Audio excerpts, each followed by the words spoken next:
Cambodia की senate के सदर हिन सेन ने थाईलैंड के ऊपर ये इल्जाम लगाया है कि उनके जो सरहदी इलाके हैं वहां पर वो मुख्तलिफ किस्म की आवाजों का इस्तेमाल करके इलाके में खौफ और हिरास फैला रहे हैं और ये बात वहां पर फैला रहे हैं कि वहां पे भूतों की मौजूदगी है। साबिक वजीर आजम हुन सेन ने कहा है कि कंबोडिया के ह्यूमन राइट्स कमीशन ने अक़वाम मुत्तहिदा को एक खत लिखा है जिसमें इस मुख्तलिफ किस्म की खौफनाक आवाजों की तहकीकात के मामले के ऊपर उनसे रिक्वेस्ट की गई है कि इस इलाके में जाके वो तहकीकात करें कि आखिर वहाँ के सरहदी इलाके से इस तरह की आवाजें क्यों आती हैं। उनका ये भी कहना है कि वहाँ पे जो रहने वाले शहरी हैं, वहाँ पे जो रहने वाले लोग हैं, ये जब आवाजें वो सुनते हैं तो उनके दिमाग के अंदर खौफ और हरास पैदा हो जाता है और उनके लिए एक डिप्रेसिंग माहौल बन जाता है और उनकी मेंटल हेल्थ को भी काफी ज्यादा अफेक्ट कर रहा है क्योंकि वो सोचते हैं कि यहाँ पे कुछ जन्नात की या फिर भूतों की मौजूदगी है। इंसानी हकूक के ऊपर जो तंजीमें काम कर रही हैं उनके मुताबिक ये जो जंग चल रही है ये एक नफसियाती किस्म की जंग है जिसमें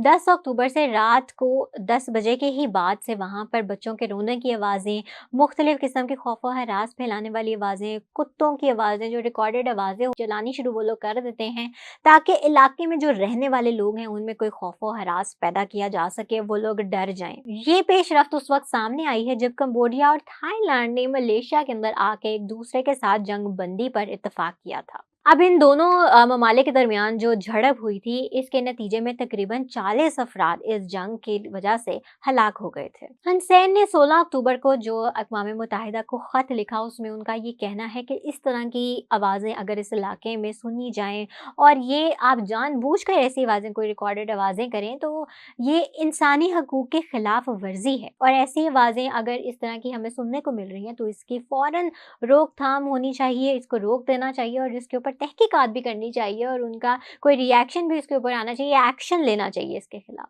उनका ये भी कहना है कि उन्होंने नायब वज़ीर आज़म मलेशिया के जो हैं उनसे जंग बंदी के ऊपर जब इत्तेफाक हुआ था उसके वो काफ़ी ज़्यादा शुक्रगुजार भी हैं, लेकिन अभी भी सरहदी इलाकों के ऊपर इस तरह का मेंटल टॉर्चर और ये जो नफसियाती जंग है वो अभी भी जारी है। चाइल्ड राइट्स कमीशन के मुताबिक इस तरह की आवाज़ें बच्चों के अंदर मेंटल इश्यूज़ पैदा करती हैं, वो बहुत ज़्यादा खौफज़दा हो जाते हैं, बहुत ज़्यादा सदमे में आ जाते हैं और ये उनकी जो नफसियाती सेहत है उसके लिए बहुत ज़्यादा नुकसानदेह भी है। हुन सेन का ये भी कहना है कि थाईलैंड की जो सरहदी ज़मीन है वहाँ पे जो कंबोडिया के रहने वाले लोग हैं, इस तरह की आवाज़ें जो वहाँ पर पैदा की जा रही हैं, इस तरह की जो रिकॉर्डेड आवाज़ें रात को वहाँ पे चलाई जाती हैं, उनका मकसद सिर्फ़ और सिर्फ थाईलैंड का इतना है कि वहाँ पे जो कंबोडियन रहने वाले हैं उनको उस जगह से हटाया जा सके। यहाँ पर नाज़रीन मैं आपको एक और बात भी वाज़ेह करती चलूँ कि जुलाई में इन दोनों के दरमियान जो 5 रोज़ा झड़प हुई थी उसमें इन दोनों ने एक दूसरे के ऊपर गोलाबारी भी की थी और एक दूसरे के साथ एक जंगी माहौल बन गया था जिसके नतीजे में बहुत सारे अफराद भी जाँ बहक हुए थे। और उसके बाद मलेशिया में जब ये थाईलैंड और कंबोडिया के जो लीडर्स थे वो वहाँ पर इकट्ठे हुए तो उन्होंने जंग बंदी पर भी इत्तेफाक कर दिया था